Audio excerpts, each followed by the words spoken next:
আসসালামু আলাইকুম।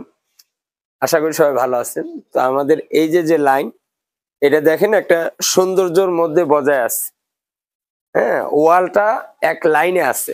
মানে ক্রস নাই। তা সামনে আসো। এখানে এসে আবার ব্যান কইরা মিলাইতে হইছে। আবার এই পর্যন্ত মোটামুটি ঠিক আছে। এটাও ঠিক নাই। এই যে দেখেন কত ফিটিংস খাইছে। সব কিন্তু জংমুক্ত ফিটিংস। এদিক থেকে আইসা এই ওয়াল আবার এরকম বেঁকে গেছে।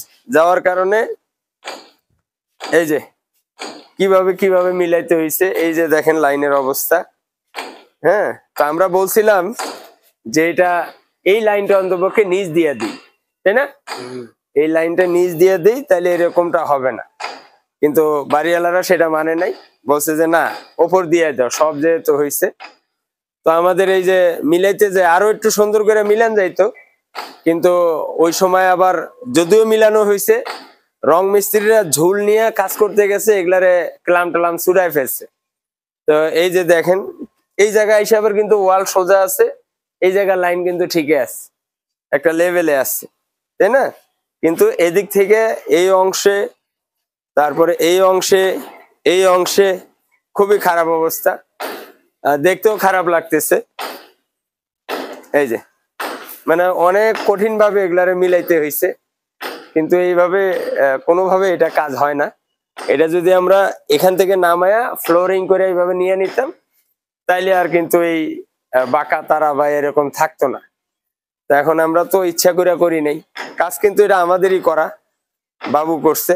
হ্যাঁ, এখন যদিও সুন্দর করে মিলায়া করছিল, কিন্তু ওই ঝুলে আবার কাজ করার সময় যে ক্লামগুলো আমরা লাগাই খুবই নর্মাল, কিন্তু একটা স্ক্রু রয়্যাল প্লাগ দিয়ে লাগাই।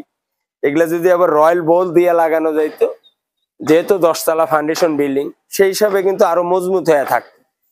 কিন্তু আইনাই দিছে তো আমাদেরকে স্ক্রু রয়্যাল প্লাগ। এই যে একলাই সুইটা আইছে, এই যে লাইন দেখেন, এটা এই যে নাইমা গেছে, কিন্তু এই যে ক্লাম নাই, ক্লাম গুলা ছিল সব ছুটাই ফেলছে। এই যে ক্লামের বের হয়ে গেছে, স্ক্রু বের হয়ে গেছে। তো আমগো যা দিবেন তাই দিয়েই তো আমরা কাজ করবো, তাই না? এর বাইরে তো আর আমগো তো আর বিল্ডিং না। তো এগুলো থেকে আমি মনে করি যে এই ভিডিওর মাধ্যমে আরো একটা জিনিস শিখতে পারেন, যে ছাদে এই রেলিং গুলার দোষে এই ওয়াটার লাইন যখন আপনি ওয়ালিং করে নিবেন, তখন কি অবস্থা হয়ে যায়। হ্যাঁ, এই পুরা আর বাকি সম্পূর্ণ এই দিক দেখেন কি সুন্দর দেখা যাইতেছে।